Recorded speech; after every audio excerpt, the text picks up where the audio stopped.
Deputation দিয়ে এই রাস্তার জন্য সব জায়গায় জানিয়েছি। আজকে বাচ্চাগুলো দুটো স্কুল আর একটা প্রাইমারি স্কুলে 400-র উপরে বাচ্চা, সেই স্কুলের অবস্থায় যে জলের এই হাল, বৃষ্টি হলে এই অবস্থা হয়ে যায়। এই রাস্তাটা ইমিডিয়েটলি 1 হাত উঁচু করে রাস্তাটা করতে হবে। এটা দেখুন কিভাবে তাড়াতাড়ি করা যায়। এই এলাকার স্থানীয় মেম্বার বলছে 1 মাসের মধ্যে রাস্তার কাজ শুরু হবে, কি বলবেন? এখন সেটা যদি মেম্বার বলে থাকে হয়তো হবে, সেটাও আমি জানি না, শিওর না যে 1 মাসের মধ্যে হবে কিনা, সেটা আমি শিওর। এই সমস্যা দীর্ঘদিনের সমস্যা, এটা 2-1 দিনের সমস্যা না, 1-2 বছরের, 1-2 বছরের সমস্যা না, দীর্ঘদিনের সমস্যা। আপনার নাম? আমার নাম কাজল সেন।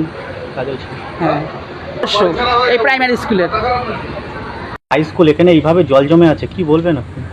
আমাদের এই বামুনগাছি, মুরলী এবং মণ্ডলগাছি, এই দুটো অঞ্চলেই সারা বছর জল জমে।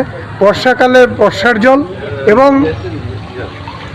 অন্য যখন বর্ষা না থাকে, খরার সময় রাত্রির বেলা জল কম থাকে, দিন যত বাড়তে থাকে বাড়ির লোকের ড্রেনের জলে ভর্তি হয়ে যায়, স্কুলের ছেলেমেয়েরা চলতে পারে না এবং সেখানে স্কুলের ছাত্রছাত্রীরা খুব কষ্টে মানে অপূরণীয় কষ্ট, এবং সেই কষ্টে তারা চলতে থাকে এবং এরা এখন কি বলবো, এটার নজর দেওয়া উচিত প্রশাসনের।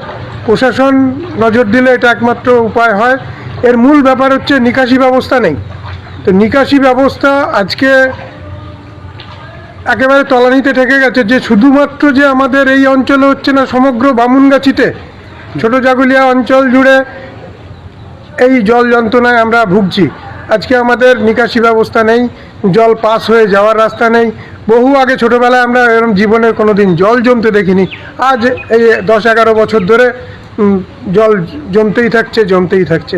এর একমাত্র প্রশাসনের উচিত এটার তদারকি করা এবং দেখভাল করা। রাস্তাটারও তো বেহাল দশা, একদম রাস্তার বেহাল দশা, এটা নিয়ে আমরা অনেক অভিনয় দেখছি। এই রাস্তায় একবার আসছে এই হবে, আবার এখানকার স্থানীয়রা বলছে যে 1 মাসের মধ্যে হবে, পুজোর মধ্যে হবে, আবার পুজো গেল, পুজোর মধ্যে হবে। তা আজ পর্যন্ত অনেক পুজো চলে গেল, আবার আগামী পুজোও দেখবো, আসছে সামনে পুজো, কবে হয়। কথা হয়েছিল এলাকার পঞ্চায়েত মেম্বারের সাথে, উনি বললে 1 মাসের মধ্যে এই রাস্তার কাজ শুরু হবে। পঞ্চায়েত মেম্বার এর আগেও বলেছে,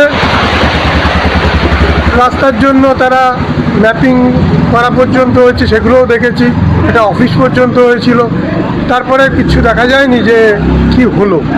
কি হলো এখন, এই যা হলো আমরা দেখে আসছি যে একইভাবে মানে রাস্তাও খারাপ, ড্রেনেজ ব্যবস্থা নেই, জলও রাস্তায় জমে থাকছে।